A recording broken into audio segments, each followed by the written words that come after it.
নমস্কার। Good morning everyone. কেমন আছেন সবাই? আশা করছি ভালো আছেন।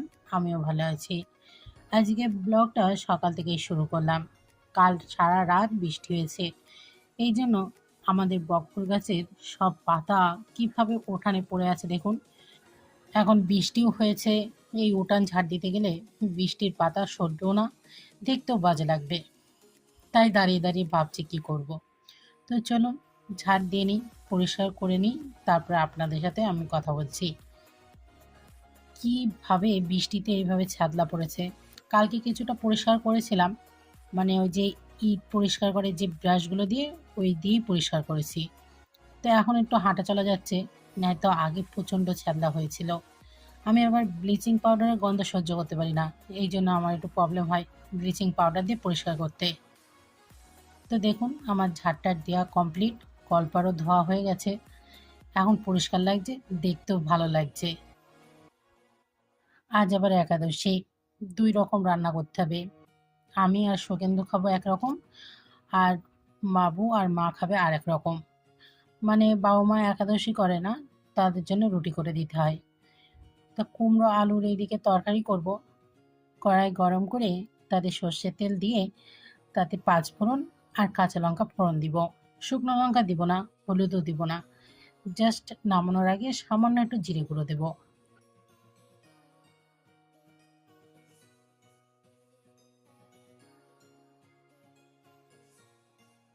এবার আলু আর কুমড়োটা একটু হালকা ফ্রাই করে নেব। গ্যাসের আঁচটা মিডিয়াম রাখবো। এবার লবণটা দিয়ে নাড়াচাড়া করব আর ঢেকে দিব, যাতে কুমড়োর থেকে যে জলটা বেরোয় ওটা দিয়েই আলু আর কুমড়োটা সেদ্ধ হয়ে যায়। ওটা খেতে বেশি ভালো লাগে। কুমড়োতে যদি জল দিয়ে রান্না করা হয়, ওটা একটু ঝোল ঝোল থাকে, আমার ভালো লাগে না।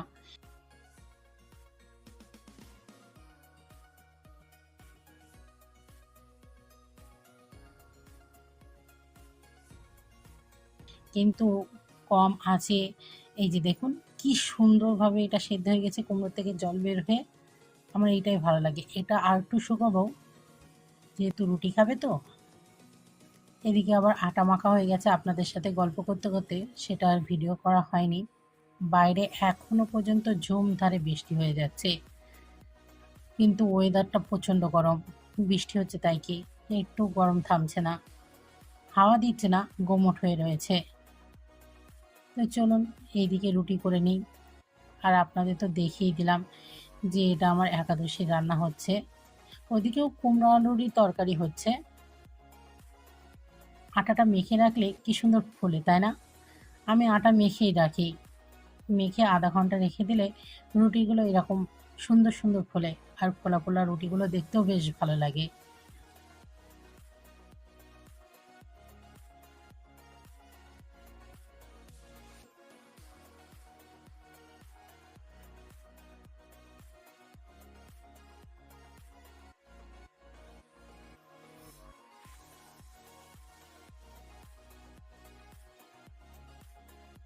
বিকালে একটু বেরিয়েছিলাম, চারিধারে বৃষ্টির জল জমে মাঠগুলো কেমন ভরাট হয়ে গেছে, তাই একটু দেখতে বেরিয়েছিলাম।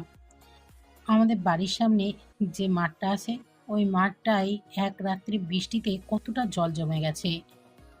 আমি আমার হাজবেন্ডে বলছিলাম, চলো একটু রাস্তার ওই দিকটাই ঘুরে আসি, দেখি বাড়ির পাশে যে মাঠটা আছে ওটাই কতটা জল জমেছে। এই দেখুন আমাদের বাড়িতে একজন নতুন অতিথি এসেছে। নতুন বলবো না, এ বেশ পুরনোই, মাঝে মধ্যেই আসে। আমি বিস্কুট আর জল ওই বারান্দায় রেখে দিই, ও টুকটুক করে মাঝে মধ্যে এসে খেয়ে যায়।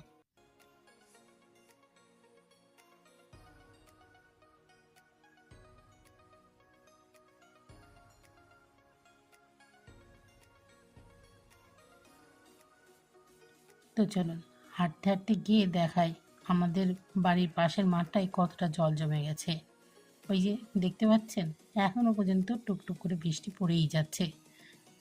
এই যে এতটা জল জমে গেছে। বৃষ্টিতে হাঁটতে ভালো লাগে বেশ, বৃষ্টিতে ভিজতেও ভালো লাগে। কিন্তু সেটা বিয়ের আগে। বিয়ের পরে বৃষ্টিতে ভিজা মানে বিলাসিতা। তখন মার কাছে ছিলাম, বৃষ্টিতে ভিজলেও অসুবিধা হতো না। কিন্তু বিয়ের পর মনে হয় বৃষ্টিতে ভেজা আর সেখানে ঠান্ডা জল লাগা সবচেয়ে বড় অপরাধ। কারণ বাড়ির বউদের অসুস্থ হওয়া চলে না। এখন বুঝেছি, অনেক কিছুর সঙ্গে এখন মানিয়ে নিয়েছি। তো চলুন, ভিডিওটা আজকে এই পর্যন্তই। দেখা হচ্ছে কালকে। ততক্ষণ আপনারা ভালো থাকুন, সুস্থ থাকুন।